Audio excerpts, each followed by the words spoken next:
சரி, okay friends, இங்கே பாருங்கள், எங்கள் பப்ளுக்கு கொஞ்சம் உடம்பு சரியில்லை. அவளுக்கு 3 நாளாக டாக்டர்கிட்ட கூட்டிகிட்டு போயிட்டே தான் இருக்கணும்.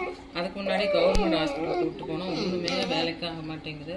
அப்புறம் நாங்கள் இப்போ என்ன பண்ணிட்டோம்னா, நேற்று குளுக்கோஸ் கூட போட்டோம், ஒன்றும் வேலைக்கு ஆகலை. இந்த நாள் டாக்டர் சரி ஒன்றுமே முடிய மாட்டேங்குது, என்ன பண்ணுறேன்னே தெரியல. அதனாடி எங்கள் மாடுகள்லாம் ஃபஸ்ட்டு வச்சுருக்கும் போது கருவாடு போட்டு வாய்ச்சப்பேன்னு ஒரு நோய் வரும். அப்போ வந்து கருவாடு போட்டு சாம்பிராணி காட்டுவோம், அப்போ வந்து நல்லா ஆகிடும். அதே மாதிரி இப்போ வந்து பார்ப்போம். சரி பண்ணி பார்ப்போம் அப்படின்னு சொல்லி பார்த்துட்டு இருக்கோம். சாயங்காலம் வந்து டாக்டர்கிட்ட கூட இன்னொரு தடவை எடுத்துகிட்டு போகணும். குளுக்கோஸ் தான் போட்டுட்ருக்கோம். இப்போ டாக்டர்கிட்ட கூட்டிகிட்டு போகிறப்ப நான் வந்து உங்களுக்கு காமிக்கிறேன்.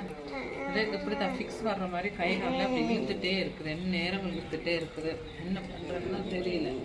நீங்கள் நினைப்பீங்க, ஐயோ இந்த ரிஜியக்காருக்கு வர வேலையே இல்லை, எப்போ பார்த்தாலும் வீடியோ போட்டுட்ருக்குது அப்படின்னா, இதெல்லாம் வந்து நீங்களாம் தெரிஞ்சுக்க வேண்டியது.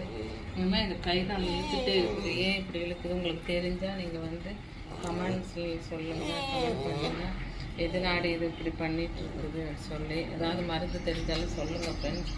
இதில் எந்த டாக்டர்கிட்ட நீங்கள் ஏதாவது உங்கள் டாக்ஸ்க்கு இந்த மாதிரி ஏதாவது நோய் வந்திருக்கா, உங்களுக்கு நீங்கள் எந்த டாக்டர்கிட்ட பார்த்துருக்குறீங்க அப்படின்னு சொல்லுங்கள், நாங்களும் காமிக்கிறோம். இது வந்து உண்மையை சொல்ல போனால் இது எங்கள் டாக்ஸே கிடையாது, இதெல்லாம் வந்து நாங்கள் வர்றதை பார்த்தா அங்கே ரோட்டில் குட்டி போட்டு கிடந்து மலையில கிடந்து அதனால நாங்கள் தூக்கி வளர்த்துட்டு இருக்கிறோம். ஃப்ரெண்ட்ஸ், உங்களுக்கு பிடிச்சிருந்தா லைக் பண்ணுங்கள், ஷேர் பண்ணுங்கள், கமெண்ட் பண்ணுங்கள் ஃப்ரெண்ட்ஸ்.